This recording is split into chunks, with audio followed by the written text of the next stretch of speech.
Alhamdulillah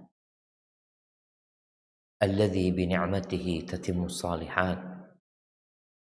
Segala puji bagi Allah Jalla Jalaluhu yang karena nikmatnya kebaikan-kebaikan menjadi sempurna, yang karena rahmatnya niat-niat baik hamba dapat terlaksana.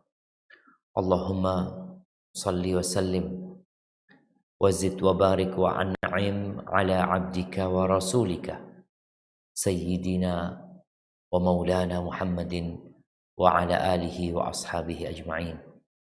Ya Allah, semoga salawat dan salam, berkah dan nikmat senantiasa Engkau curahkan untuk hamba kekasih-Mu, untuk baginda Nabi kita Muhammad alaihi salatu wassalam, untuk keluarga beliau, untuk istri beliau, untuk putra-putri beliau, dan untuk seluruh sahabat Nabi.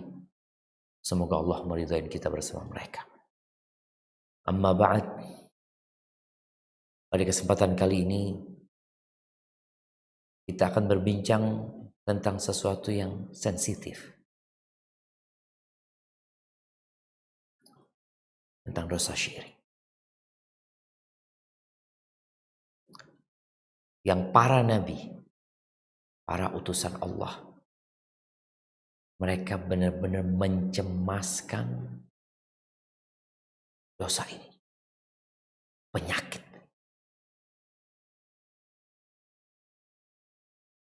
Kadangkala muncul pertanyaan, mana yang lebih dahulu, kesyirikan atau tauhid?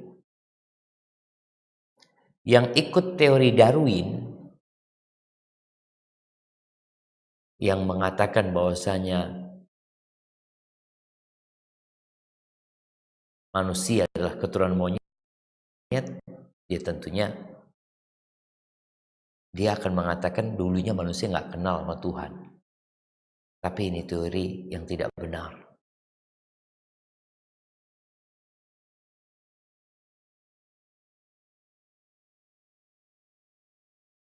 Secara akal, secara penelitian, dan secara agama, nggak ada ceritanya terjadi evolusi dari kera menjadi manusia. Manusia pertama adalah Nabi Adam alaihissalam.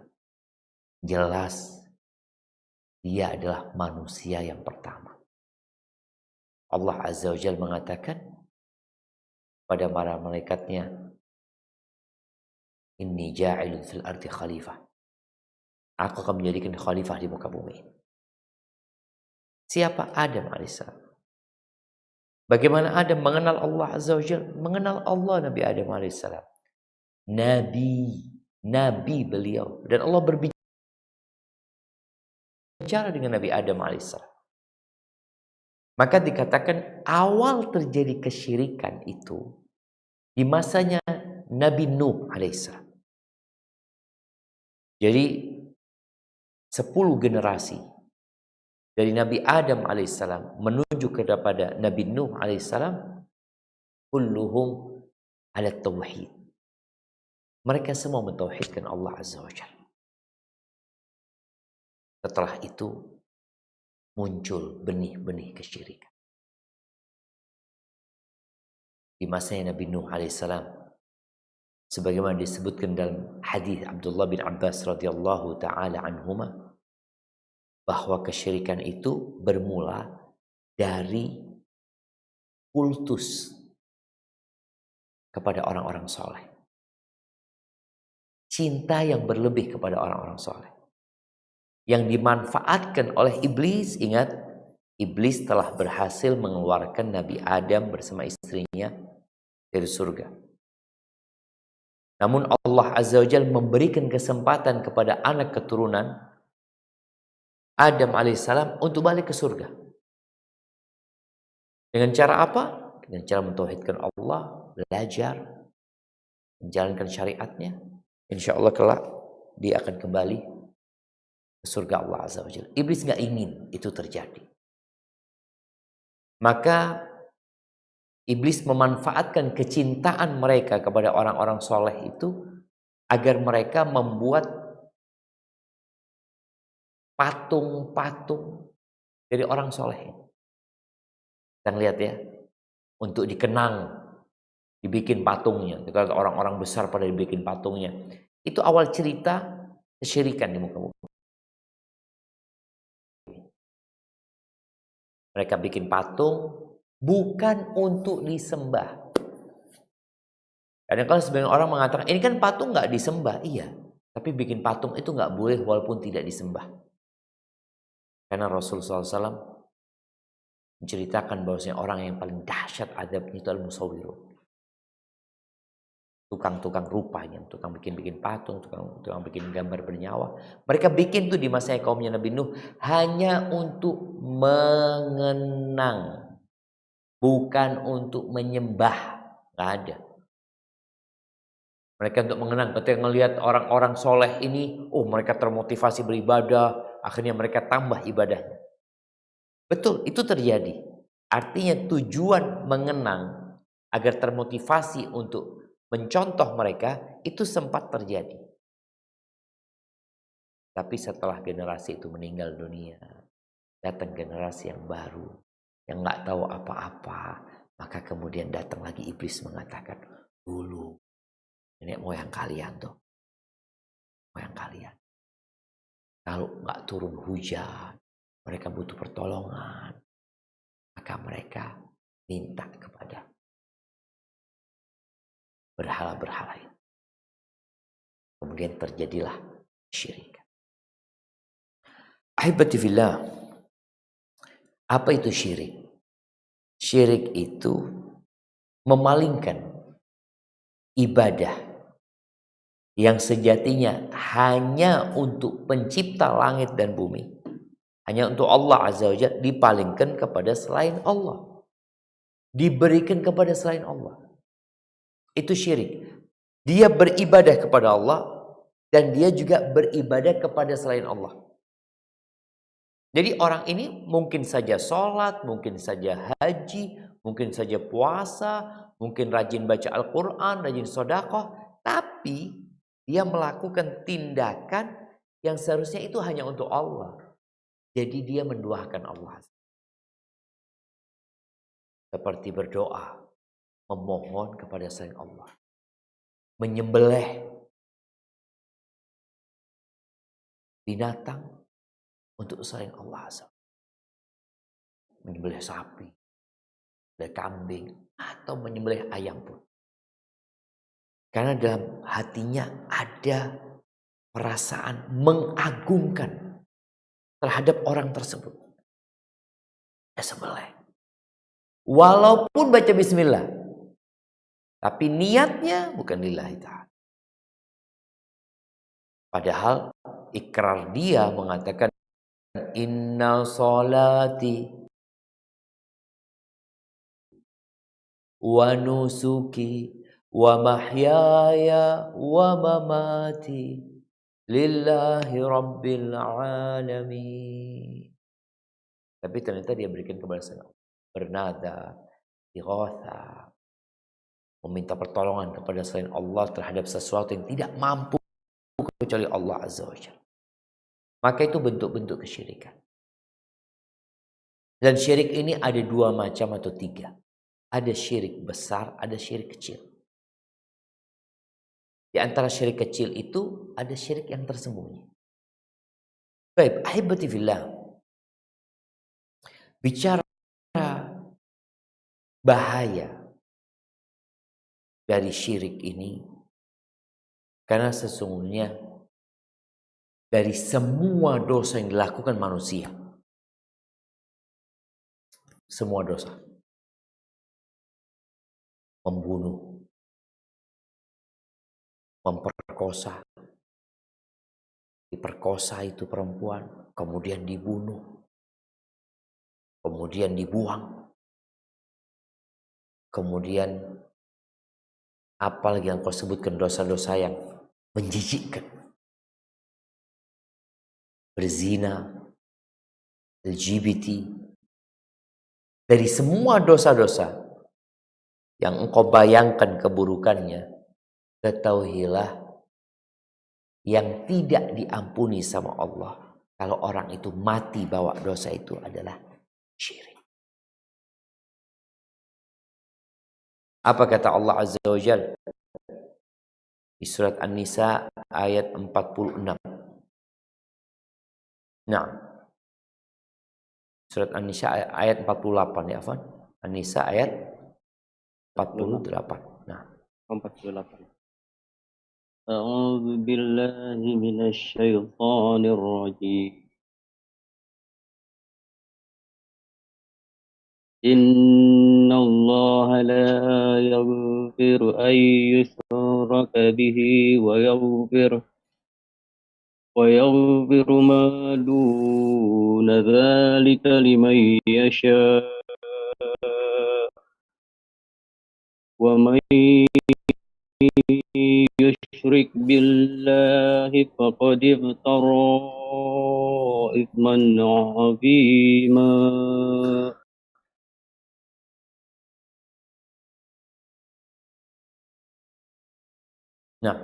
artinya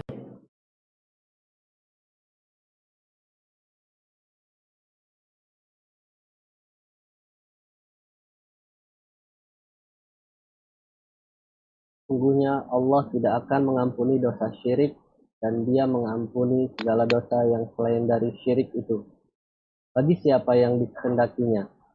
Barang siapa yang mempersekutukan Allah, maka sungguh ia telah berbuat dosa yang besar. Allahu Akbar. Dan dosa syirik ini diremehkan oleh penduduk bumi. Coba kita lihat. Dari hampir 8 miliar penduduk bumi ini, berapa persen di antara mereka yang mentauhidkan Allah Azza wa Jalla? Tidak sampai 25. Sisanya adalah orang-orang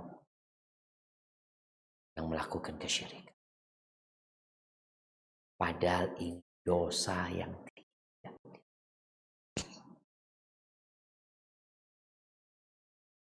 Bicara keboliman. Kita kalau ada orang zalim, penguasa yang zalim ya, dia umpamanya mengambil harta milik rakyatnya, memenjarakan mereka, mungkin juga membunuh mereka.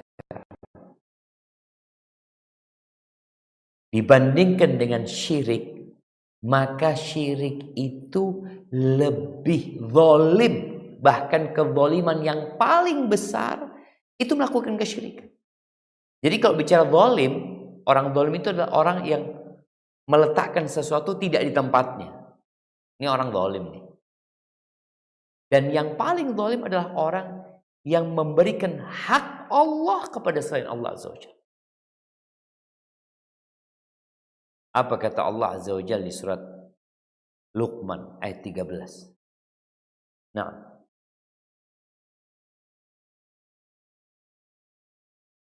surat Luqman ayat 13.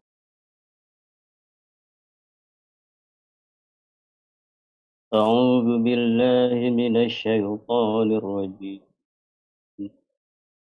وإذ قال لقمان لابنه وهو يعظه يا بني لا تشرك بالله إن الشرك لظلم عظيم.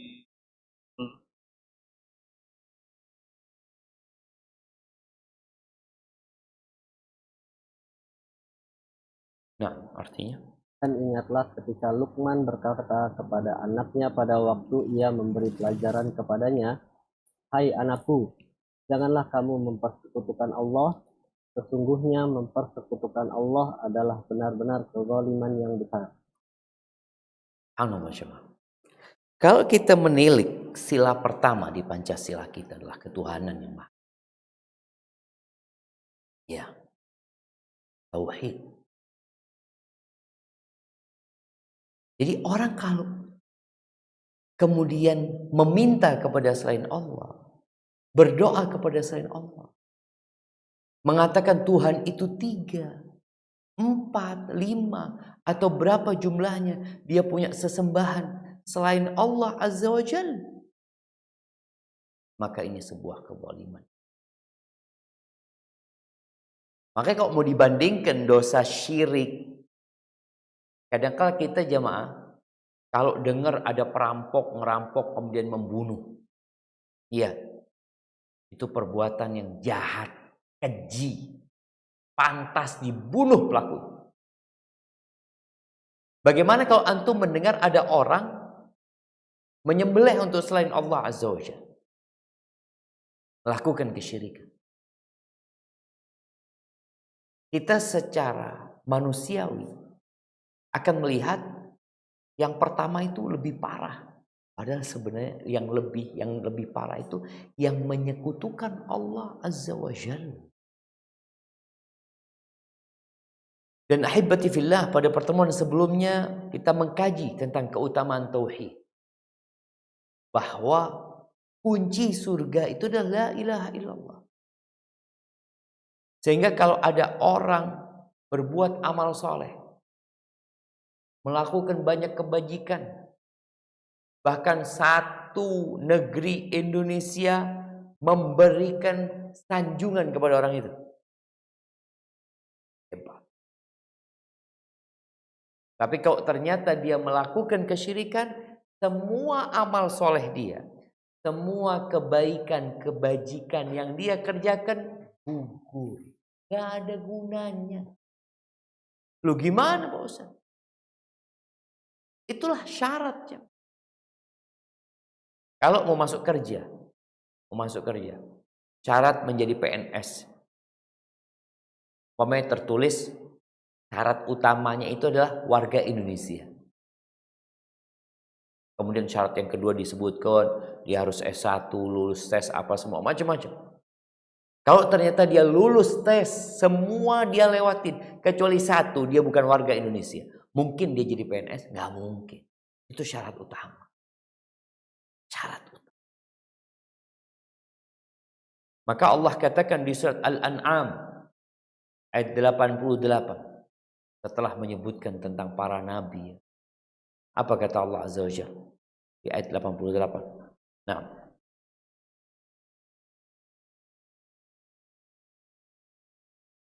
أعوذ بالله من الشيطان الرجيم ذلك هدى الله يهدي من يشاء من عباده ولو أشركوا لهبط عنهم ما كانوا يعملون. Itulah petunjuk Allah. Dengan itu dia memberi petunjuk kepada siapa saja di antara hamba-hambanya yang dia kehendaki. Sekiranya mereka mempersekutukan Allah, pasti lenyaplah amalan yang telah mereka kerjakan. Allahu Akbar. Sebelum ayat ini Allah menyebutkan para nabi. Kira-kira ada 18 nabi. Yang kita tahu nabi itu orang-orang pilihan. Orang-orang baik. Orang-orang yang bersemangat beribadah, membantu orang lain, menegakkan kebenaran. Tapi Allah katakan walau asyraku, jikalau mereka melakukan kesyirikan, la habita anhum ma kanu ya'malun. Semua yang mereka kerjakan. Sholatnya, puasanya, hajinya, sodakohnya, berbakti sama orang tua. Ini orang suka silaturahim, suka menegakkan kebenaran, membuka lapangan kerja, membantu fakir miskin. Walau asyraku, siapapun orangnya, tak pandang bulu, apabila mereka melakukan kesyirikan, la habita anhum ma kanu. Jadi ketika berbincang tentang kesyirikan, kita berbincang sesuatu yang sangat membahayakan. Yang perlu dibicarakan di semua media berita. Kita ini kadangkala urusan-urusan remeh jadi trending topik. Ribut satu Indonesia. Jadi berita utama. Jadi kan harusnya jadi berita utama. Kenapa kita ingin saudara-saudara kita masuk surga? Dan gak ingin mereka kerja, capek, lelah, amilatun nasibah. Bekerja keras, capek, letih, tasla naran hamim. Masuk neraka yang panas. Ahibati fillah. Di surat Az-Zumar ayat 65. Allah Azza wa Jalla menyampaikan pesan kepada Nabi kita Muhammad SAW. Apa pesan? Nah, silakan dibaca. A'udzu billahi minasy syaithanir rajim.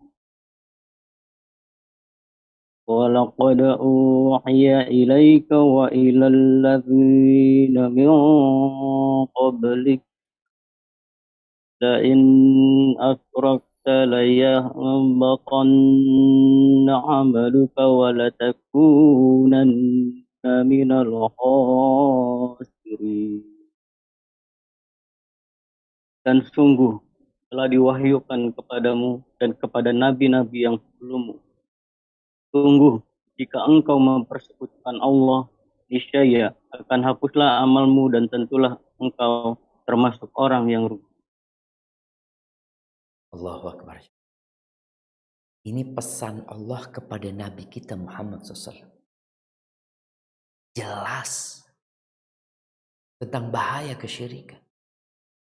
Walaqad uhiya ilaika. Dan benar-benar telah diwahyukan kepadamu.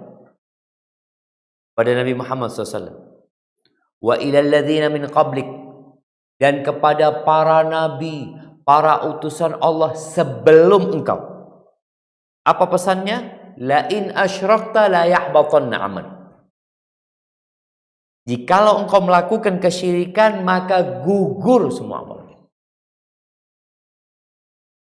Dan engkau akan menjadi orang-orang yang merugi.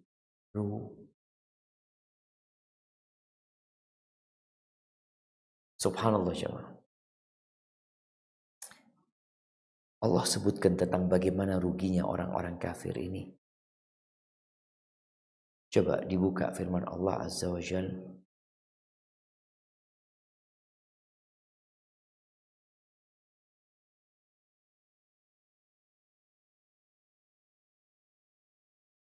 Al-Maidah ayat 36. Surat Al-Maidah ayat 36. Ini berkaitan bagaimana Allah gambarkan kerugian mereka. Orang itu kalau berbuat salah, kemudian dia akan dihukum. Ada usaha untuk menyelamatkan diri. Dengan sewa pengacara, mungkin dengan bayar denda, atau apalah. Pokoknya aku bisa selamat. Makanya kadang-kala orang itu dikasih pilihan harta atau nyawa. Dia katakan udah hartaku ambil semua, yang penting jangan diganggu. Hartamu, keluargamu, atau nyawamu. Kalau sudah engkau ambil tuh harta, engkau keluarga, engkau ambil, yang penting aku jangan disiksa. Apa kata Allah Azza wa Jalla di surat Al-Maidah ayat 36 tentang penyesalan orang-orang musyrikin? Nah,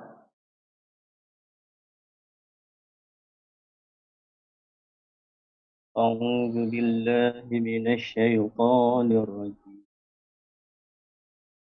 Innal ladzina kafaru law anna lahum ma fil ardi jami'an wa mithluhu ma'ahu liyaftadu bihi min 'adzabi yaumil qiyamati ma tuqbila minhum wa lahum 'adzabun alim. Baik, lanjutkan ayat yang satunya. Lanjutkan yang sesudahnya. 37. Nah. Yuriduna an yakhruju minan nari wa ma hum biqarijina minha wa lahum 'adzabun muqim. Barakallah. Sesungguhnya orang-orang yang kafir, sekiranya mereka mempunyai apa yang di bumi ini seluruhnya, dan mempunyai yang sebanyak itu pula untuk menebus diri mereka, dengan itu dari ajab hari kiamat, niscaya tebusan itu tidak akan diterima dari mereka. Dan mereka mendapat ajab yang pedih. Mereka ingin keluar dari neraka, padahal mereka sesekali tidak dapat keluar darinya. Dan mereka mendapat ajab yang kekal. Allahu Akbar. Bagaimana mereka teriak-teriak minta keluar dari neraka. Mereka siap menebus diri mereka. Dengan apa? 1 triliun? 2 triliun? 1000 triliun? Kan kita lihat ada orang-orang kaya punya duit 3000 triliun, anggap 10.000 triliun. Kalau engkau punya bumi ini sepenuhnya milikmu. Wa mithlahu ma'ahu. Dan engkau punya 2. Punya bumi 2. Lalu ditawarkan dalam rangka menebus dirinya dari azab Allah Azza wa Jalla. Ma tuqbila minhum. Nggak diterima. Nggak bakal diterima. Walahum adzabun alim. Dan mereka akan mendapatkan azab yang pedih. Ahibbati fillah. Dan ada sebagian orang yang mengakunya muslim. Tapi dia berpandangan bahwasanya surga itu buat orang baik. Mau muslim, mau Buddha, mau Hindu, mau Nasrani, mau apapun agamanya. Iya, betul. Surga itu buat orang baik. Dan tadi kita udah bahas, nggak pantaslah orang zalim masuk surga. Nggak pantas. Ini orang zalim masuk surga, na'udzubillah. Dan kita sudah tahu, zaliman yang paling besar itu syirik. Sebaliknya, kebaikan yang paling utama itu adalah tauhid. Kadangkala kita ini punya standar kebaikan yang nggak tepat. Sehingga kita berpikir, ini orang baik. Apanya yang baik? Dia melakukan kesyirikan. Allah yang kasih rezeki sama dia. Allah yang kasih rumah sama dia. Allah yang menciptakan jantung dia, lisan dia, kedua matanya. Dia minta sama selain Allah Azza wa Jalla. Dikatakan orang baik, orang zalim. Makanya kalau ada yang berpendapat nanti di surga akan ketemu sama fulana dengan agama yang macam-macam ya. Sama ketemu fulan di surga macam-macam. Emangnya surga punya siapa? Emang punya ustaz? Ustaz menentukan siapa yang masuk surga, siapa yang masuk neraka? Kan bukan. Ya. Makanya kita nggak boleh ngomong sembarangan. Orang itu berbicara dengan landasan. Bukan pakai perasaan. Kalau ngatur negara ini pakai perasaan, nggak pakai aturan, yang ada nggak jalan. Makanya bicara agama, engkau ikuti aturan. Landasannya apa? Allah Azza wa Jalla berfirman di surat Al-Maidah ayat 72. Di surat Al-Maidah ayat 72. Kenapa dikatakan orang kafir itu, orang musyrik itu nggak akan masuk surga? Walaupun baik. Tadi udah dibahas. Kezaliman yang paling nyata itu kesyirikan. Amalan orang-orang yang melakukan kesyirikan gugur. Nggak akan ada kebaikan dari dia nanti. Kalau dia mau menebus diri dari azab neraka, nggak cukup dunia dan isinya ini. Kemudian Allah sebutkan di surat Al-Maidah ayat 72. Apa kata Allah? Ini vonis dari Allah. Apa kata Allah Azza wa Jalla? Nah. A'udzu billahi minasy syaithanir rajim. لقد كفر الذين قالوا إن الله هو المسيح ابن مريم وقال المسيح يا بني إسرائيل اعبدوا الله ربي وربكم إنه من يشرك بالله فقد حرم الله عليه الجنة مأواه النار وما للظالمين من أنصار. Sesungguhnya telah kafirlah orang-orang yang berkata, sesungguhnya Allah ialah Al-Masih putra Maryam. Padahal Al-Masih sendiri berkata, hai Bani Israel, sembahlah Allah Tuhanku dan Tuhanmu. Sesungguhnya orang yang mempersekutukan sesuatu dengan Allah, maka pasti Allah mengharamkan kepadanya surga dan tempatnya ialah neraka. Tidaklah ada bagi orang-orang zalim itu seorang penolong pun. Nih jemaah, ini keputusan dari siapa? Dari Allah Azza wa Jalla. Dan bisa dibuktikan kebenarannya. Allah katakan tentang kafirnya orang-orang yang mengatakan Yesus itu Tuhan. Bukan. Yesus itu manusia. Dilahirkan dari rahimnya Maryam. Oh iya Ustaz, gak ada bapaknya. Nabi Adam gak ada bapak, gak ada ibunya. Manusia. Makan. Hidup bersama manusia. Dan sedangkan Nabi Isa mengatakan, Tuhanku dan Tuhan kalian itu Allah. Kok bisa-bisanya kalian menganggap aku anak Tuhan? Lalu Allah katakan, innahu may yushrik billah. Sesungguhnya orang yang mempersekutukan Allah. Ini ada orang-orang yang kalau ditanya, man khalaqas samawati wal ard, siapa pencipta langit dan bumi? Jawabannya Allah. Tapi mereka mempersekutukan Allah dalam beribadah. Tadi sudah dibahas di awal bahwasanya syirik itu dalam ibadah adalah menjadikan sesuatu yang khusus milik Allah kepada selain Allah Azza wa Jalla. Kalau ada yang mengatakan ada pencipta selain Allah, orang musyrikin kalau ditanya siapa yang menciptakan langit dan bumi? Allah lah. Terus kenapa kok harus ada berhala-berhala? Oh, mereka hanya pemberi syafaat. Maka Allah katakan innahu man yusyrik billah. Sesungguhnya barang siapa yang mempersekutukan Allah, faqad harramallahu alaihi jannah. Maka pasti Allah mengharamkan orang itu masuk surga.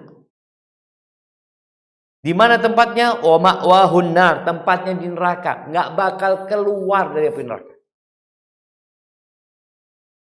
Jadi ahibati fil, ini keputusan Allah Azza wa Jalla. Wa malil zalimina min ansar. Orang-orang zalim nggak ada penolong buat mereka. Mereka mau bersatu padu, membuat satu kekuatan untuk menyelamatkan diri dari api neraka. Tauhid. Jangan melakukan. Ahibati fillah, dan jangan main-main ya dengan masalah syirik. Nabi Ibrahim alaihissalam, di antara doa yang beliau panjatkan, beliau mengatakan wajnubni wa baniya an na'budal asnam. Ya Allah, hindarkan aku dan anak keturunanku dari menyembah berhala-berhala itu. Rabbi innahunna adlalna katsiran minan nas. Wahai Rabbku, sesungguhnya berhala-berhala itu telah menyesatkan banyak manusia. Maka Nabi berdoa jangan sampai dia dan anak keturunannya melakukan kesyirikan. Pernah kita berdoa jemaah, memohon kepada Allah agar diselamatkan dari kesyirikan. Doa Nabi Ibrahim menjadi cemeti buat kita. Kalau itu Nabi aja doanya kayak gitu, bagaimana dengan kita? Jadi itu syirik besar yang pelakunya keluar dari agama. Walaupun dia masih pakai baju muslim. Yang pelakunya akan kekal selama-lamanya di dalam neraka. tidak akan pernah keluar dari neraka. Yang semua amalannya gugur, batal, nggak ada gunanya. Jadi jangan berpikir kalau orang sholat itu nggak akan pernah melakukan kesyirikan. Tadi udah dibacain bahwasanya Allah mewahyukan kepada Nabi dan kepada nabi-nabi sebelum Nabi Muhammad SAW. Sama. Kalau engkau melakukan kesyirikan, batal.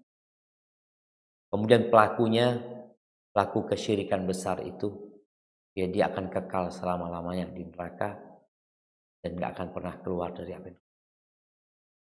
Adapun syirik kecil ini adalah beberapa tindakan, baik itu ucapan dengan lisan atau perbuatan dengan raga, yang dihukumi pelakunya melakukan kesyirikan. Seperti ucapan Masya Allah wa sya'a fulan. Tergantung kehendak Allah dan kehendak fulan. Jadi dia seakan-akan menyekutukan Allah dengan ucapan dia. Padahal dia enggak sebenarnya sih. Maka Nabi SAW menyuruh untuk mengatakan Masya Allah wahda. Kemudian ucapan seseorang mengatakan bersumpah dengan selain nama Allah Azza wa Jalla. Bersumpah dengan selain nama Allah. Dia mengatakan demi langit, demi negeriku. Itu termasuk syirik. Artinya seorang kalau hendak bersumpah, hendaklah bersumpah dengan nama Allah Azza wa Jalla. Kemudian memasang jimat-jimat ya, yang dia menganggap itu sebagai sebab. Orang pakai jimat, dia tidak meyakini jimat ini sebagai pelaku, pemberi manfaat dan mudarat, tidak. Tapi dia berpendapat bahwa jimat ini sebab.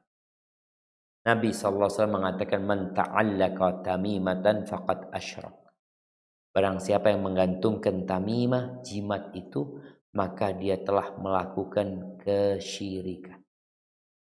Maka Nabi SAW memerintahkan para sahabat untuk memotong yang namanya jimat-jimat yang ada, yang kadang-kala ditaruh di leher. Kita ngelihat loh jamaah, orang-orang non muslim di sebagian tempat itu anaknya dipakein gelang dari tali ya, atau dari benang merah, kasih dalamnya dikasih sesuatu lah, kemudian kadang-kala perutnya dikasih semua. Apa tujuan mereka? Tolak balak. Emangnya nggak boleh Ustaz tolak balak? Boleh, tapi dengan cara yang sesuai dengan syariat. Apakah Allah menjadikan yang seperti itu sebagai sarana untuk menolak balak atau tidak? Kalau tidak, ya jangan pakai seperti itu. Minta sama Allah Azza wa Jalla. Pakai cincin boleh? Boleh. Tapi kalau dia meyakini cincinnya ini menjadi sebab rezeki dia lancar, apakah benar Allah Jalla Jalla menjadikan cincin itu sebagai penyebab rezeki itu lancar? Maka hendaklah kita berhati-hati. Walaupun mungkin itu masuk syirik kecil, tapi dapat mengantarkan kepada syirik besar ketika dia meyakini bahwa cincinnya yang menyelamatkan dia. Kemudian ahibati fillah, ada syirik khafi. Syirik yang samar. Syirik yang tersembunyi. Syirik yang tersembunyi ini Rasulullah sallallahu alaihi wasallam beliau menyebutkan di antara bentuk syirik yang khafi, yang tersembunyi, itu adalah orang sholat, kemudian dia memperindah sholatnya gara-gara pandangan manusia. Tersembunyi. Dan untuk syirik yang tersembunyi ini, yang syirik kecil juga, Rasulullah SAW mengatakan inna akhwafa ma akhafu alaikumus syirkal asghar. Termasuk sesuatu yang paling aku takutkan menimpa kalian adalah syirik yang kecil. Qalu wa ma syirkul asghar ya Rasulullah? Apa syirik kecil ya Rasulullah? Qala riya. Syirik kecil itu adalah riya. Beramal tapi bukan buat Allah. Dia muslim, sholat, sedekah, berkorban, berangkat haji. Tapi kalau dia niatkan untuk mengharapkan pujian dari orang, maka nggak ada gunanya. Bahkan akan membahayakan ibadah dia dan diri dia. Ahibati fillah, berkaitan dengan syirik kecil, syirik yang tersembunyi ya. Allah Azza wa Jalla menyebutkan di surat Al-Ma'un, fawailul lil musallin. Celaka, sengsara buat orang-orang yang sholat. Loh, kenapa orang sholat tapi kok masuk neraka, celaka? Alladzina hum an salatihim sahun, alladzina hum yura'un wa yamna'un al-ma'un. Mereka adalah orang-orang yang sholat tapi lalai. Niatnya riya. Dan ini salah satu sifat orang munafikin. Mereka sholat, mereka beribadah, kumpul sama umat Islam, berpuasa. Tapi mereka tujuannya adalah mengharapkan pujian dan sanjungan dari manusia. Kata Allah Azza wa Jalla, idza qamu ila salati qamu kusala yura'una an-nas wa la yadhkuruna Allah illa qalila. Kalau mereka bangkit untuk mendirikan salat, mereka bangkit dalam kondisi malas. Yura'una an-nas, riya mereka. Dan mereka tidak ingat kepada Allah kecuali sedih. Maka ahibati fillah,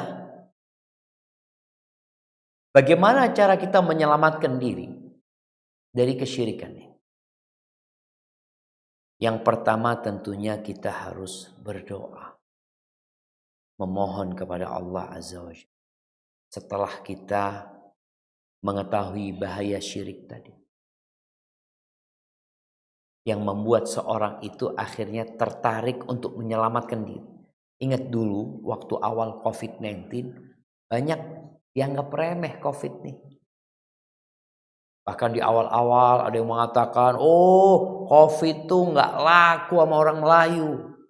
Cukup tuh orang Melayu minum empon-empon selamat sudah.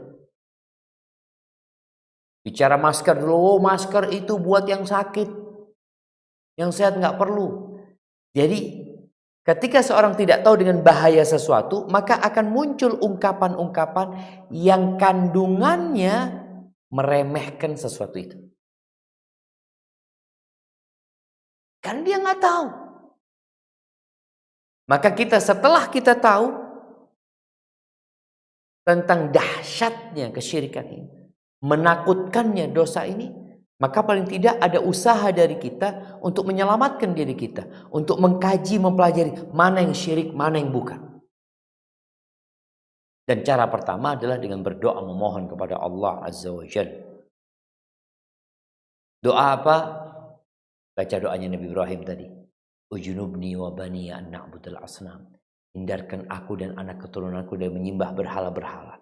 Adapun berkaitan dengan syirik kecil, syirik yang tersembunyi, Nabi Muhammad SAW sebagaimana diceritakan oleh Abu Musa al-Ash'ari, qala khatabana Rasulullah sallallahu alaihi wasallam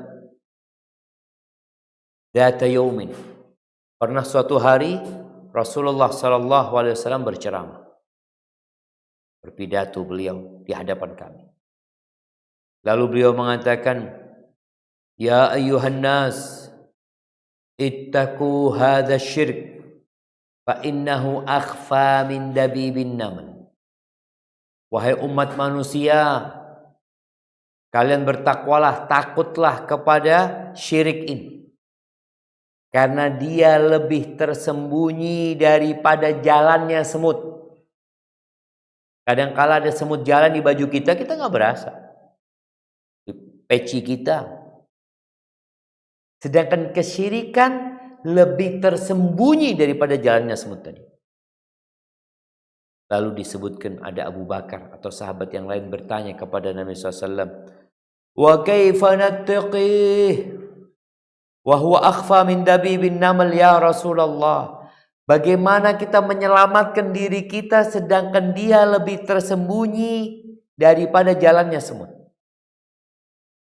Kemarin orang-orang bingung, bagaimana cara menyelamatkan diri kita dari virus yang kecil sekali, yang tidak dapat dilihat oleh mata telanjang. Nggak bisa tuh virus COVID nggak bisa dilihat. Gimana cara menyelamatkannya? Kita lihat dokter-dokter pakai APD. Pakai APD seperti astronot jemaah. Mereka kenakan itu. Kenapa? Karena tersembunyi Ustaz. Karena tersembunyi. Maka kita perlu menyelamatkan diri. Maka para sahabat bertanya, gimana kita menyelamatkan diri kita dari syirik ini, sedangkan dia lebih tersembunyi daripada jalannya semut. Maka Rasulullah SAW mengajarkan doa mengatakan, Qulu Allahumma inna na'udzubika an nusyrika bika syai'an na'lamuhu wa nastaghfiruka lima la na'lamu. Katakan, ya Allah, sesungguhnya kami meminta perlindungan kepadamu. Jangan sampai melakukan kesyirikan yang kami ketahui. Dan ampuni kami dari kesyirikan yang kami tidak menyadari. Jadi kita perlu berdoa. Terus berdoa memohon kepada Allah. Selain mengkaji, mempelajari. Kemudian ahibati fillah. Perlu ditumbuhkan di diri kita. Perasaan tentang buruknya kesyirikan. Supaya kita takut. Orang itu kalau takut, maka dia akan menghindar. Makanya pada awal-awal COVID kan banyak orang yang gak takut. Tahu-tahu mereka jadi korban. Maka perlu perasaan itu ada. Kemudian menumbuhkan perasaan bahwa kesyirikan itu menggugurkan amalan. Artinya rugi. Nggak ada gunanya kerja. Nggak ada manfaat dan faedah kita beribadah kalau kita melakukan kesyirikan. Kalau itu syirik besar, semua amalannya gugur. Kalau itu syirik kecil, maka yang gugur adalah amalan yang berkaitan dengan syirik tadi. Dengan riya dia umpamanya dia sholat zuhur riya, sholat subuhnya enggak, ya sudah yang gugur adalah sholat zuhur. Ahibati fillah, Rasulullah SAW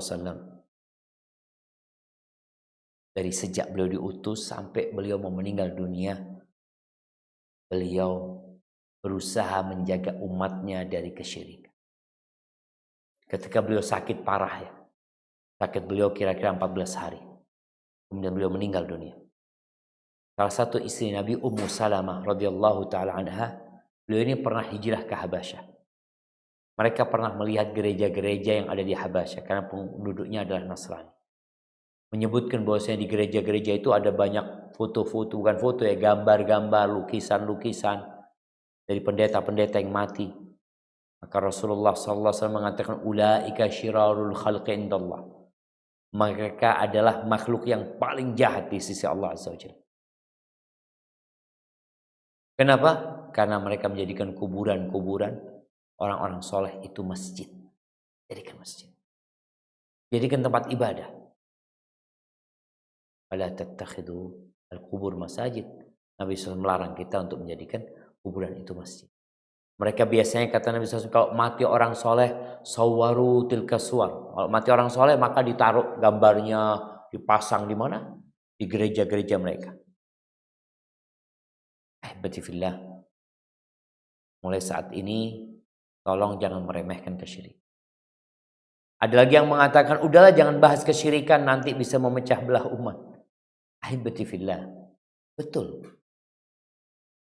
Pecahnya umat yang awalnya satu di atas kesyirikan di masa Nabi SAW adalah dengan turunnya ayat-ayat tauhid, mengajak mereka mentauhidkan Allah, melarang mereka melakukan kesyirikan. Dan itu yang membuat mereka marah. Kenapa mereka dilarang melakukan kesyirikan? Sedangkan di Ka'bah ada 360 berhala. Aja'alal alihata ilahu wahida. Bagaimana dia hendak menjadikan Tuhan yang banyak, sesembahan yang banyak jadi satu sesembahan. Ini hal yang menakjubkan. Maka ahibati fillah, ajarkan kepada keluarga kita, Ajarkan kepada anak-anak kita tentang bahaya kesyirikan. Dan ajarkan kepada mereka apa saja bentuk kesyirikan. Sehingga kita dapat menyelamatkan diri kita dan keluarga kita dari api neraka. Hadza wallahu a'lam bishawab. Itu mungkin yang dapat Anda sampaikan pada kesempatan kali ini. Semoga Allah menyelamatkan kita dari kesyirikan dan dosa-dosa yang lain. Anda kembalikan ke moderator.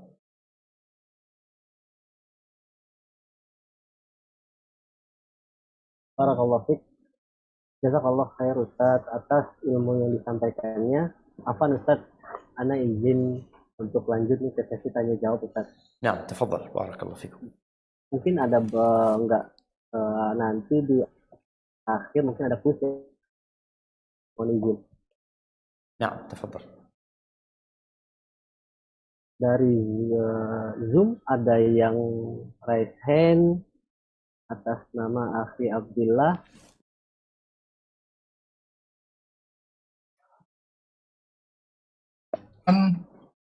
Admin, Bismillah, Assalamualaikum warahmatullahi wabarakatuh. Waalaikumsalam warahmatullahi wabarakatuh. Ahlan wa sahlan. Barakallahu fiik. Nah, tafadhal. Ya, Ustadz, Ana mau tanya nih Ustadz, kalau ada orang ya, dia sudah keluar dari Islam, kemudian kembali lagi ke Islam gitu Ustadz. Ya. Nah itu nanti kedudukannya nanti tuh dia di akhirat seperti apa? Nah yang kedua, ini di keluarga besar Ana ini ada yang yaitu murtad Ustadz, seperti itu.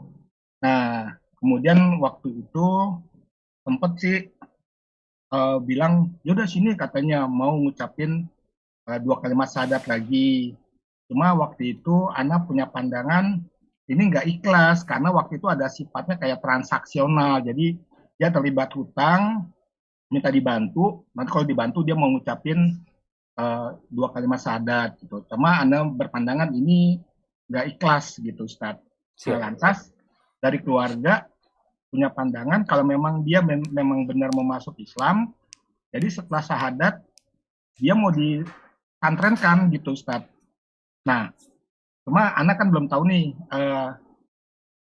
Ustaz tuh bagaimana menurut Ustaz nasihatnya seperti apa, apakah baiknya bagaimana gitu kalau seandainya mau membimbing orang yang kembali ke Islam, dan kalau seandainya ada pesantren yang bersedia yang misalnya untuk menanamkan kembali akidah Islam, mungkin Ana minta referensinya Ustadz, kira-kira pesantren yang mana gitu Ustadz. Masya Allah. Nanti mungkin bisa Ustadz melalui admin nanti tolong di Siap.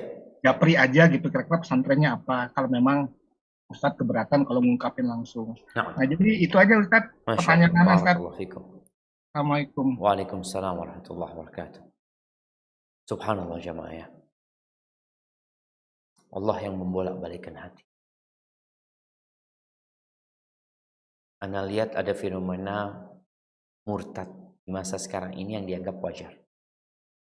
Rasulullah SAW 1400 tahun yang lalu lebih ya. Beliau mengatakan kepada para sahabatnya, badiru bil a'mal. Segera kalian beramal. Artinya kalau dapat ilmu, dapat pencerahan, jangan cuma berhenti menjadi wawasan. Tapi bagaimana berubah menjadi sikap dan amal. Badiru bil amal. Fitanan kaqita'il lailil mudlim. Sebelum datang fitnah-fitnah yang seperti potongan malam yang gelap gulita. Yusbihu rajulu mu'minan wa yumsi kafir. Wa yumsi mu'minan wa yusbihu kafir. Nanti ada orang yang pagi harinya beriman, sore harinya murtad. Ada yang sore harinya masih ngaji, sholat, pagi harinya sudah murtad. Sudah kafir. Kenapa? Yabi'u dinahu bi'aradin minad dunya. Dia menjual agamanya untuk mendapatkan sedikit kesenangan dunia. Jadi dia mau jual agama. Maka kalau dia dikatakan, ya ada yang karena harta, menjual keimanannya, ada yang karena pernikahan, macam-macam lah penyebab mereka menjual agama. Tapi yang jelas urusan dunia. Apakah orang yang Muslim kemudian keluar dari Islam lalu masuk lagi ke Islam mungkin diterima sama Allah Azza wa Jalla? Mungkin kalau Islamnya benar. Yang tidak akan diterima kalau dia muslim, kemudian kafir lagi sampai mati. Adapun kalau dia mesti balik, karena ada di masa Nabi SAW, ada orang yang sempat masuk Islam di masa Nabi SAW, dengan meninggalnya Nabi SAW sebagian murtad, kemudian ada yang baik lagi Islam, dan Islamnya benar, baik. Maka dia diterima sebagai saudara sesama muslim. Jadi yang terlarang itu adalah orang yang mati dalam kondisi kafir. Adapun yang masih masuk Islam, insya Allah Allah bukakan pintu taubat buat dia. Adapun tadi tentang salah satu keluarga yang dia butuh uang, kemudian dia siap menjual keimanan dia mau masuk Islam nih, asalkan dilunasin utangnya. Umpamanya seperti itu. Maka tolong dicek kebenaran dia. Karena memang ada orang-orang yang awal keislamannya itu ikut-ikutan. Ada yang karena harta. Kemudian karena dia belajar, dikasih tahu, akhirnya dia jadi mukmin yang beneran. Makanya yang dilakukan keluarga ana rasa sudah benar ya. Kalau memang dia benar-benar mau beriman, maka dia akan dimasukkan ke pesantren. Bicara pesantren ini banyak pesantren. Di daerah Bekasi, daerah Jakarta, daerah Masya Allah. Hanya saja yang perlu dipertanyakan, umur berapa dia? Kita memang perlu pesantren jamaah untuk orang-orang dewasa. Rata-rata pesantren yang ada itu untuk lulusan SD dan SMP. Kayak kita di Jember, kita bikin perguruan tinggi. Jadi ada yang S1, ada yang persiapan bahasa. Itu bisa menjadi pilihan. Jadi intinya keluarga, karena kecintaan mereka. Jadi bukan memaksa jemaah. Karena kecintaan ini orang muslim, cuma gara-gara urusan fulus. Dulu dia keluar dari Islam, sekarang mau dibantu, dia mau masuk ke Islam. Maka ketika dia niat masuk ke Islam, dipegangin, dikasih tahu. Ditanamkan keimanan yang sebenarnya. Sedangkan kita melihat banyak orang-orang mu'alaf masuk Islam, setelah masuk Islam dibiarin. Jangan. Rasulullah SAW kalau ada orang masuk Islam, maka Nabi SAW mengajarkan kepada para sahabatnya, aqri'uhul Qur'an, ajarin dia baca Qur'an, wa faqihuhu fiddin, pahamkan dia dengan agama. Mungkin seperti itu, wallahu a'lam bishawab. Barakallahu fiik. Berarti ini tuh termasuk mempermainkan agama nggak Ustaz ya? Tadi kalau bicara dia itu pura-pura, tentunya namanya orang pura-pura itu main-main. Namun ada orang yang nggak main-main. Memang dia sedang mencari kebenaran. Dia keluar dari agama ini, masuk agama ini, dia cari mana yang benar. Kemudian apabila dia pernah Islam, kemudian dia keluar dari Islam, lalu kembali ke Islam dengan serius, jujur, maka insya Allah diterima sama Allah Azza wa Jalla. Yang tidak diterima yang mati di atas kekafiran. Jadi ada orang Islam kafir, kemudian Islam lagi, kemudian ketika mati dia kafir, ya udah, maka dia akan gugur semua amalannya. Hadza wallahu a'lam bishawab. Barakallahu fiik.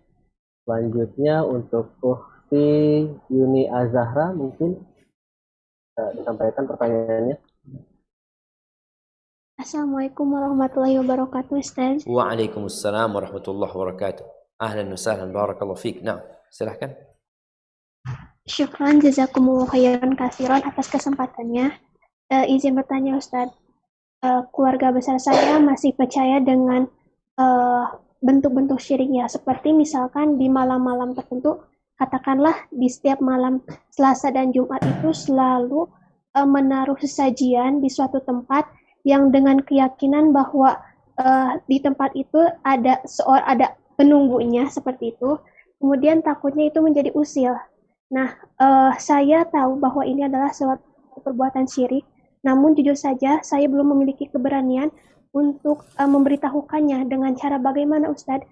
Saya takut dengan cara saya memberitahukan kebenaran ini, takutnya hubungan keluarga menjadi renggang.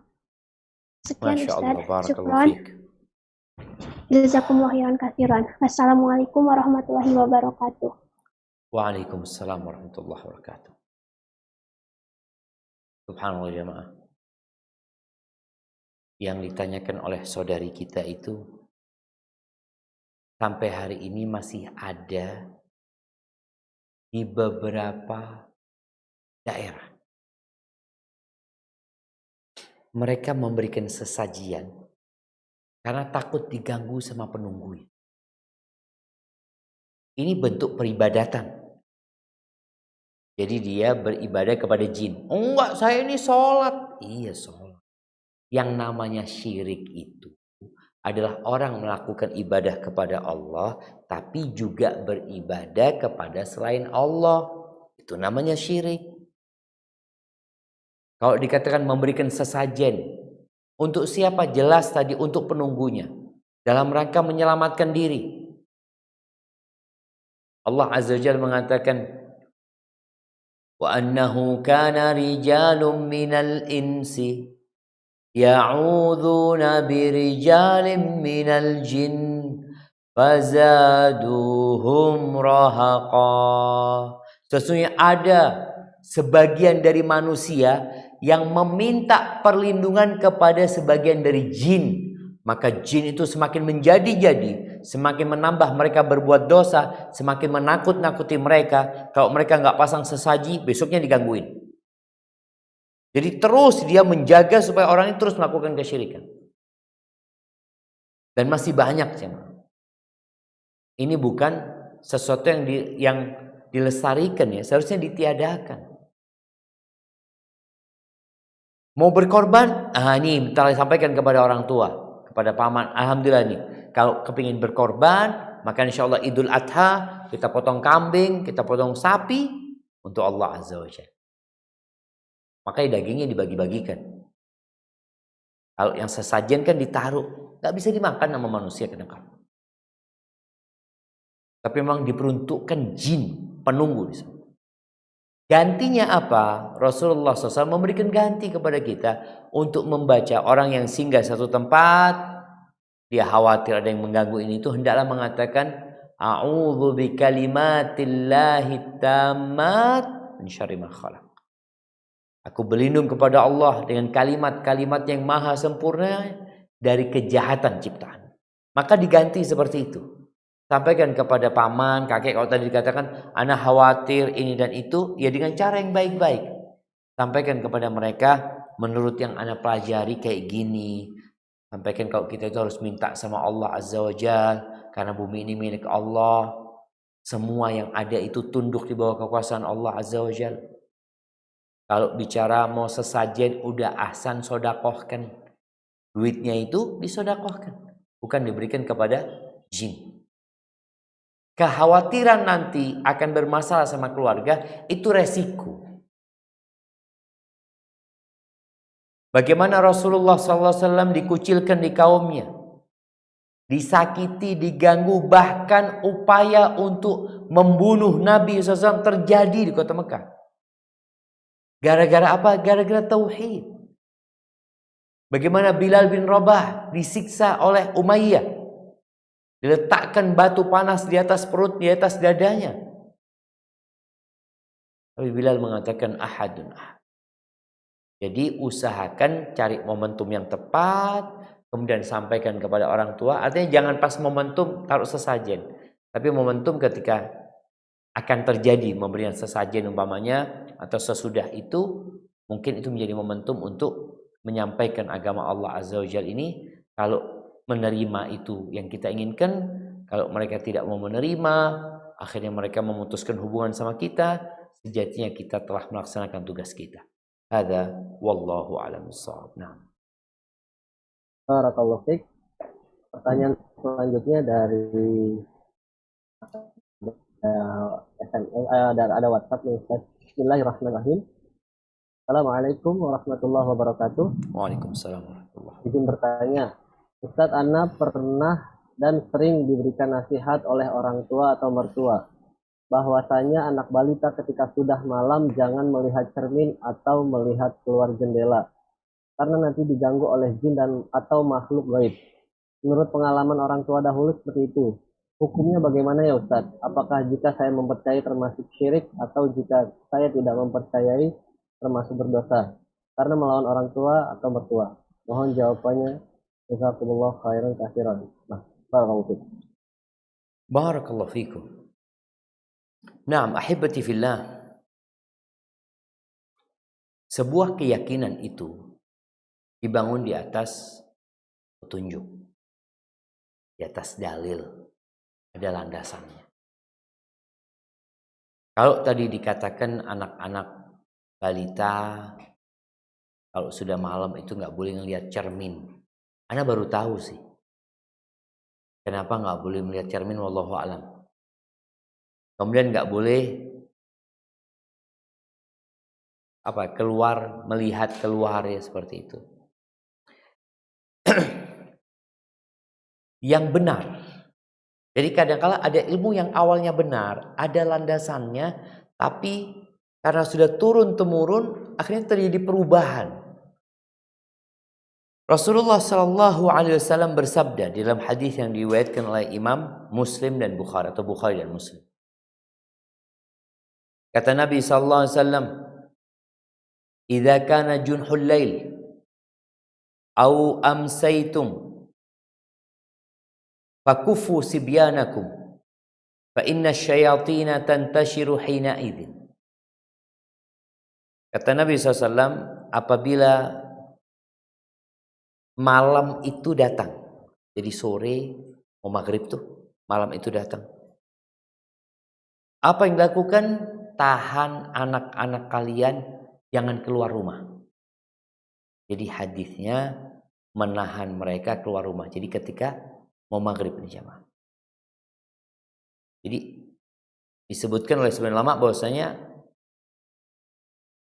itu pada saat matahari mulai tenggelam. Kenapa imna'u? Kenapa disuruh menyelamatkan anak-anak dari luar rumah, suruh masuk ke rumah mereka ya? Fa inna syayatin, karena setan-setan pada saat itu sedang bertebaran. Terus sampai kapan? Disebutkan fa idza dhahabat sa'atun minal lail. Kalau sudah ya masuk ke malam hari beberapa saat, maka hendaklah diperbolehkan mereka untuk keluar lagi, nggak ada masalah. Setelah mungkin beberapa menit, seperempat jam atau setengah jam, entahlah, saat yang memang tepat, maka biarkan mereka. Para ulama menyebutkan bahwasanya boleh jadi yang dimaksud dengan setan-setan itu ya termasuk setan itu sendiri, binatang-binatang yang berbahaya ya. Dan subhanallah jemaah, ana merasakan kalau naik motor di antara tenggelamnya matahari itu, kadang-kala banyak serangga-serangga juga yang mengganggu. Jadi waktu itu waktu keluarnya setan-setan bertebaran, maka selamatkan anak. Setelah beberapa saat, silahkan mereka untuk mereka mungkin keluar bermain. Adapun kalau dikatakan tadi nggak boleh ngelihat cermin ya, kemudian nggak boleh mengeluarkan kepalanya dari jendela, dan rasa yang seperti itu tidak dibenarkan. Artinya nggak ada masalah si anak-anak lihat cermin. Dan untuk anak-anak yang keluar umpamanya di waktu maghrib pun usahakan mereka ditahan. Jadi ketika mau maghrib, anak-anak tuh ditahan di rumah sampai ketika matahari tenggelam, udah mulai gelap, anak-anak mau bermain, silahkan. Hadza wallahu a'lam. Shawab. Na'am. Barakallahu fiik. Selanjutnya dari Ukhti Indah, mungkin bisa disampaikan pertanyaannya. Bismillah. Assalamualaikum Ustadz. Waalaikumsalam warahmatullahi wabarakatuh. Ustadz mau bertanya, dulu ketika saya menikah itu kan pakai hitungan kayak weton gitu Ustadz ya. Ya. Itu juga apa termasuk kesirikan? Terus pas hamil dan ketika punya anak juga disuruh pakai kayak jimat-jimat apa gitu sama ari-arinya itu harus dikubur dan dikasih lampu-lampu gitu, Ustadz. Terus apa yang apa ya pertanyaan tadi, Dek? Ya, kan lupa. Ya, itu aja, Ustadz. Baik, Mau Masya Allah. Barakallahu fikum. Barakallahu fikum. Nah, mahibati fillah. Di sini pentingnya al-ilmu qabla al-qawli wal amal. Berilmu terlebih dahulu sebelum berkata dan beramal. Sehingga kita benar-benar berdasarkan ilmu ya. Beberapa pertanyaan tadi kan ya karena tradisi dan budaya. Yang ada memang ternyata Nabi SAW menyuruh anak-anak itu ditahan gitu loh. Karena memang setan sedang berterbaran pada waktu itu untuk menyelamatkan mereka. Tapi kenapa kok kemudian jadi nggak boleh bercermin ya? Dicari ilmunya. Kalau memang ternyata enggak Ustaz, betul ada hadisnya, ada penjelasannya. Ini loh, oh ya sudah kita amalkan. Karena boleh jadi anak nggak tahu, nggak pernah tahu gitu loh. Maka kita perlu dikasih tahu. Intinya beramal itu berdasarkan ilmu. Kalau tadi dikatakan menikah dengan weton ya, ini termasuk tatoyur sebenarnya.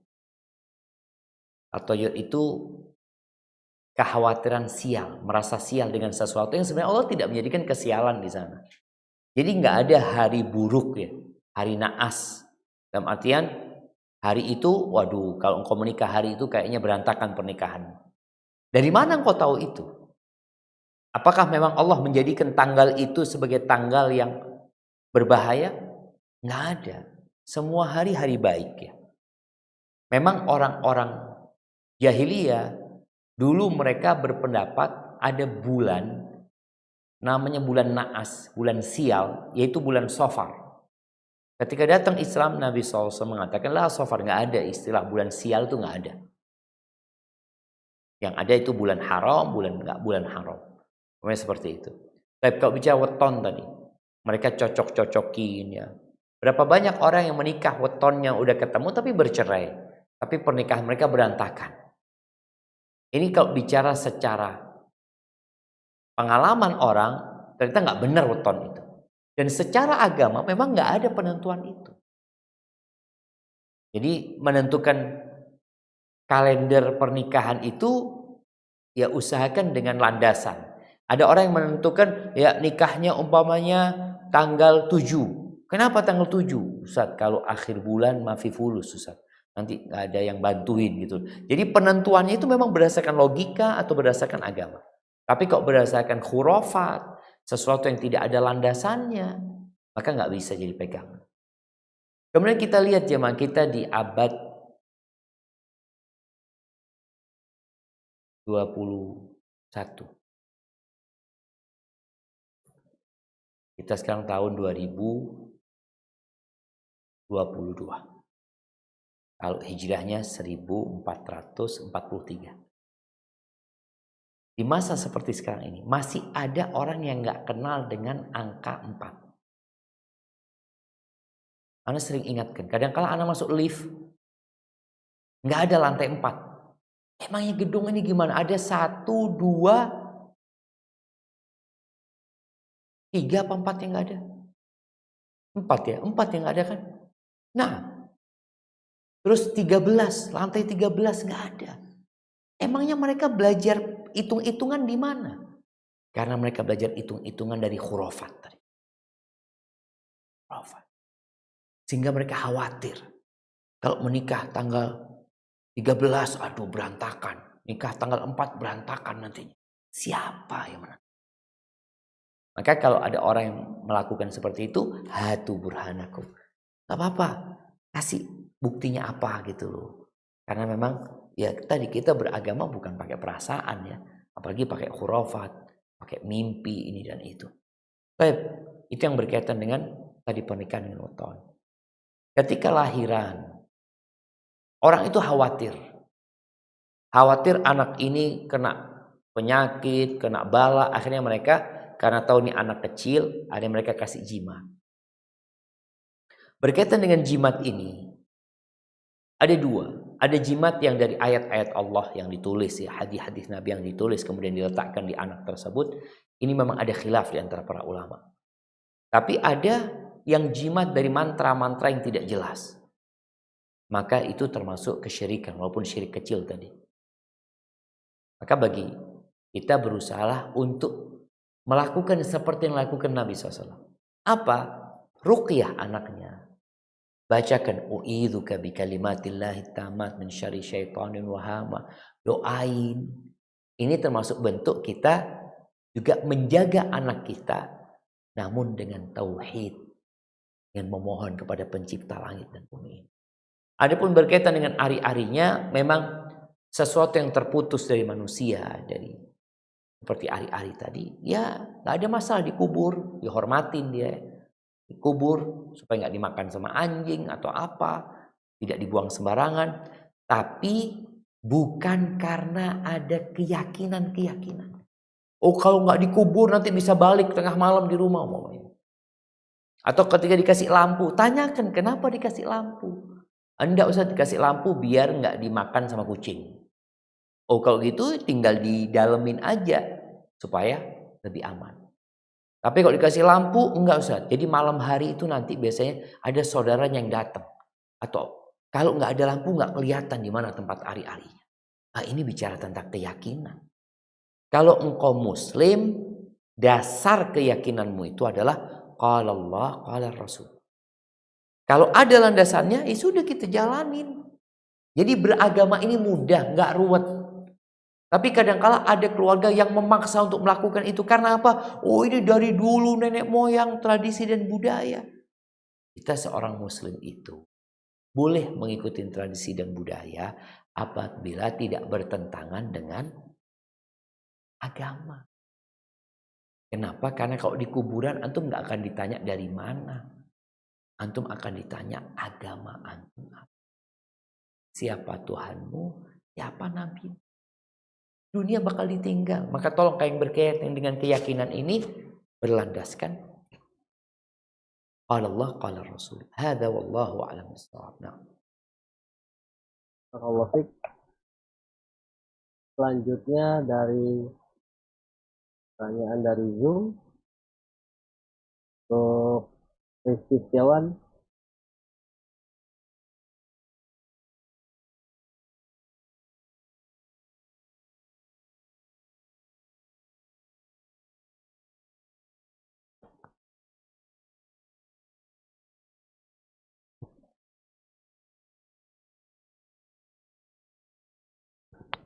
Naam, ahlan wa sahlan. Silahkan. Assalamualaikum Ustaz. Waalaikumsalam warahmatullahi wabarakatuh. Naam, tafadhal. Dulu orang tua anak saat masih buka usaha warung makan. Ustaz, Afan, waktu buka restoran makan, buka usaha warung makan. Anda pernah lihat di laci tempat usaha ada sesuatu kalau nggak salah seperti bawang atau tulisan-tulisan Arab atau dibungkus aluminium foil dari orang katanya pintar. Anda lihat itu bukan, tapi apa kayak angka Arab gitu kurang. iya, rajah-rajah gitu. Nah, Dulu Anda juga dompet bungkusan itu dari orang tua. Tahu ke orang tua untuk taubat dari dosa itu, dosa lain. Jika orang tua meninggal belum bertobat, dosa. Masya Allah, barakallahu fiik. Baik, Ana berusaha untuk memahami pertanyaannya karena tadi terputus-putus ya. Mungkin intinya berkaitan dengan jimat-jimat ya. Jamaah rahimakumullah. Berapa banyak manusia yang ingin usahanya lancar. Sebagian jalannya benar, sebagian jalannya nggak benar. Sebagian datang ke dukun. Mau disebut orang pintar, nanti dikasih jimat, kasih rajah-rajah macam-macam. Kemudian diletakkan di laci, diletakkan di mana. Pertanyaannya, apakah yang seperti itu diperintahkan oleh Allah dan Rasul? Diarahkan untuk melakukan itu manusia? Itu menjadi sebab lancarnya usaha kita. Kalau di sana ada permohonan kepada selain Allah Azza wa Jalla, maka kita melakukan syirik. Tapi ada orang yang pakai jimat itu, namun dia tidak meminta kepada selain Allah. Artinya dia juga nggak tahu dikasih jimat, dia taruh umpamanya, tapi dia yakin Allah yang memberi, maka ini akan masuk ke syirik kecil. Tapi dapat mengantarkan kepada syirik besar. Maka tugasnya adalah menghilangkan itu semua. Bertobat kepada Allah Azza wa Jalla. Dengan cara berdoa, memohon kepada Allah Azza wa Jalla agar dilancarkan rezekinya, meninggalkan dosa tersebut, menghilangkan jimat-jimat tersebut. Bagaimana dengan orang tua kita yang meninggal dunia dalam kondisi mungkin mereka meninggal masih menggunakan jimat-jimat tersebut di usahanya. Maka semoga yang dilakukan tadi tidak sampai kepada syirik besar. Karena kita tahu kalau sudah syirik besar nggak ada harapan masuk surga. Tapi kalau syirik kecil, maka tetap ada kesempatan orang itu untuk masuk surga Allah Azza wa Jalla. Maka tetap didoakan orang tuanya selama kita nggak tahu ya. Yang kita tahu ya ada jimat tersebut. Kita doakan orang tua kita, semoga Allah mengampuni dosa-dosanya, semoga diringankan azabnya, semoga Allah mengabulkan doa-doanya. Hadza wallahu a'lam bishawab. Jadi yang nggak boleh didoakan adalah melakukan syirik besar. Allah mengatakan, "Ma kana lin-nabiy wal-ladzina amanu ay yastaghfiru lil musyrikin walau kanu uli qurbah min ba'di ma tabayyana lahum annahum ashabul jahim." Tidak boleh orang beriman, nggak boleh nabi dan orang-orang beriman untuk mendoakan orang-orang musyrik, memohonkan ampun buat orang-orang musyrik walaupun mereka kerabat mereka. Setelah ada kepastian mereka penghuni neraka, mati di atas kesyirikan. Jadi kalau tadi yang dilakukan tidak sampai syirik besar, maka masih ada harapan, anak-anak masih bisa mendoakan. Namun kalau ternyata syirik besar yang dilakukan, ya udah, kita nggak bisa doakan orang tua kita. Semoga Allah memberikan hidayah dan petunjuk kepada kita. Barakallahu fiik. Mungkin kita ke pertanyaan terakhir, Bang Reza. Jazakallah khair, barakallahu fiik Ustaz. Mungkin ini pertanyaan terakhir sebelum kuis Ustaz ya. Siap. Bismillah, Assalamualaikum warahmatullahi wabarakatuh Ustaz. Afwan izin bertanya. Ada seorang ibu yang belum dikaruniai anak, kemudian datang ke tukang pijit yang di dalamnya dibacakan doa agar memiliki anak. Apakah hal tersebut bisa dikatakan syirik? Jazakallahu khairan katsiran. Masya Allah. Barakallahu fiik. Ya, ahibati fillah, kita benar-benar harus belajar ya. Supaya kita tidak mengatakan syirik kepada sesuatu yang bukan syirik. Agar kita juga faham mana yang syirik dan mana yang bukan syirik. Kalau tadi dicontohkan datang ke tukang pijat dibacain doa ya, seperti apa? Nggak ada masalah. Karena kalau bicara doa itu memohon kepada Allah Azza wa Jalla.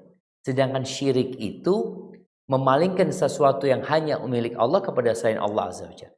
Jadi kalau dia berdoa memohon kepada Allah sambil dipijat, ditiup, dikasih air, dibacain Al-Fatihah, intinya semua yang dikerjakan adalah permohonan kepada Allah Azza wa Jalla dengan cara yang sesuai dengan agama, sesuai dengan syariat, ahlan wa sahlan, nggak ada masalah.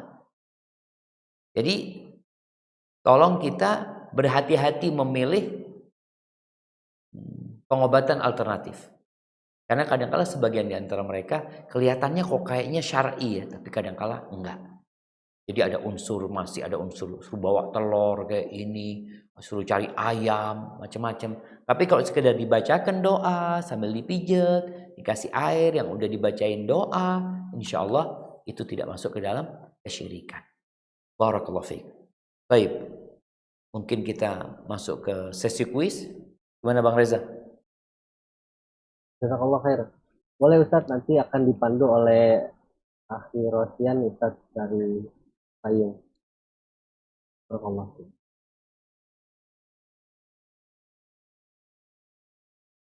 Bang Rosian, udah siap belum nih?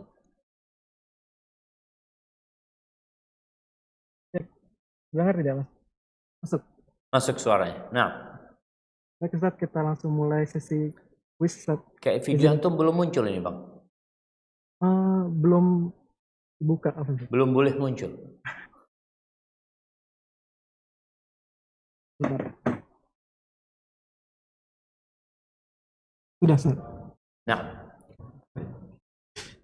Baik, bismillah para peserta kajian jamaah. Untuk sesi quiz hari ini, insya Allah pertanyaan akan disampaikan oleh Ustadz, dan bagi para peserta kajian, mohon disimak baik-baik pertanyaan dari Ustadz. Kemudian untuk yang menjawab, mohon untuk melakukan raise hand. Ya. Kemudian nanti yang jawabannya benar akan dihubungi oleh admin atau bisa langsung cross check melalui fitur chat. Baik, Ustaz, tafadhol. baik. Dipersilakan untuk mulai kuisnya. Ini pertanyaannya langsung kan? Langsung jawab. Langsung jawab, Ustaz. Oke. Pertanyaan yang pertama, apa itu syirik?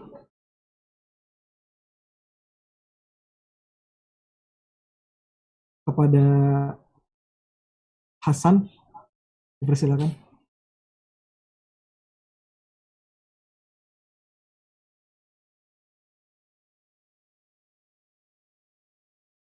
Baik, tidak merespon. Untuk Ummu Khaul Izzatul Hayyah mungkin. Tafadhol.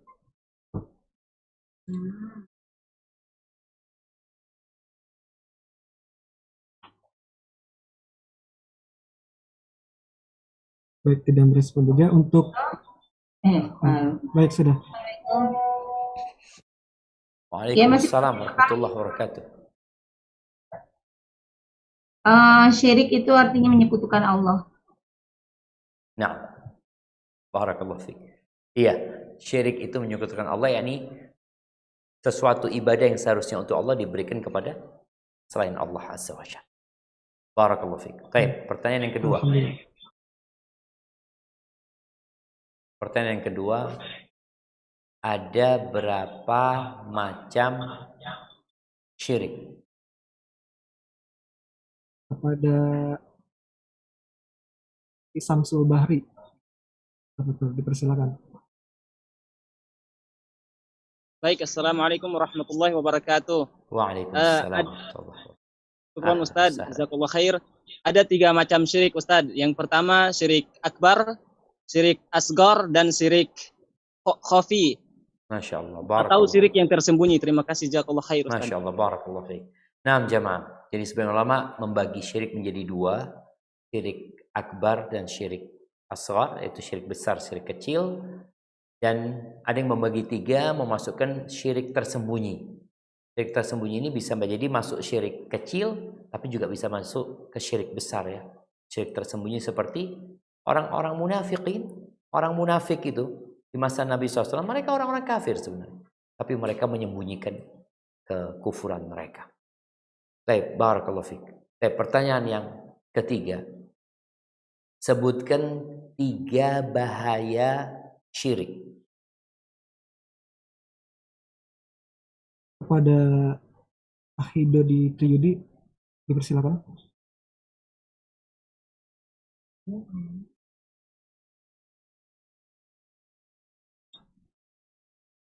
Baik, belum merespon. Untuk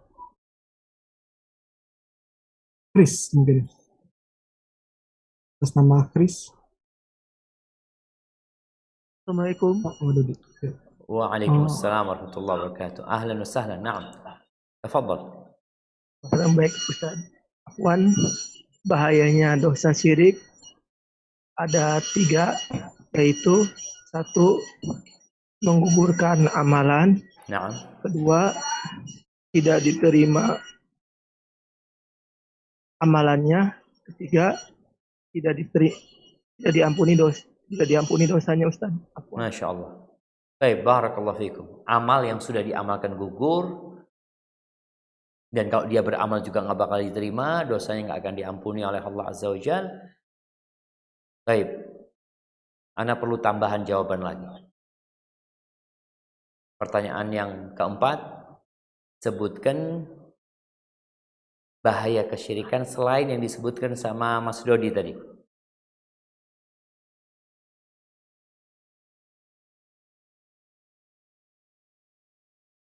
Untuk Chris, dipersilakan atas nama Chris. Bahaya kesyirikan yang dilakukan tidak dikabulkan doa yang kita lakukan terhadap Allah Subhanahu wa taala. Nah, terus Ditarik seri wajah dari kita. ditarik Seri wajah. seri-seri wajah dari kita. Ya Ustadz. Terus di akhirat kayak apa? Orang-orang yang melakukan kesyirikan di akhirat seperti apa? Menyesal perbuatan yang telah dia lakukan tersebut. Dia kekal di dalam neraka. Ya, dia kekal dan abadi. Kekal dalam neraka. Baik, barakallahu fiik. Ahsantum. Jadi orang yang melakukan kesyirikan itu dia akan kekal di dalam neraka, semua amalannya akan gugur, nggak ada pintu ampunan buat dia sama sekali kecuali dia bertobat kepada Allah Azza wa Jalla. Dan benar-benar dia akan menyesal dengan penyesalan yang sangat dahsyat. Kemudian tadi disebutkan bahwasanya kezaliman yang paling nyata adalah kesyirikan. Baik, pertanyaan yang terakhir. Sebutkan doa agar kita terlindung dari syirik. Nah, kepada Akhi Abdullah. Apa tuh, silakan.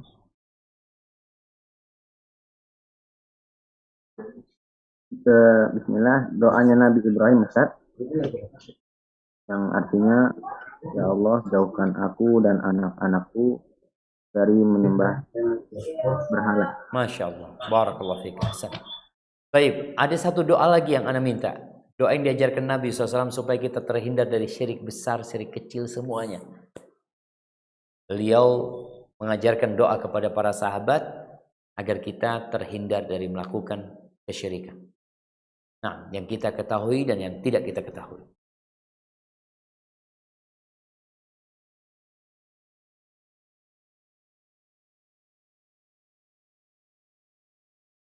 Pada Akhi Rosin Mojokerto. Silakan.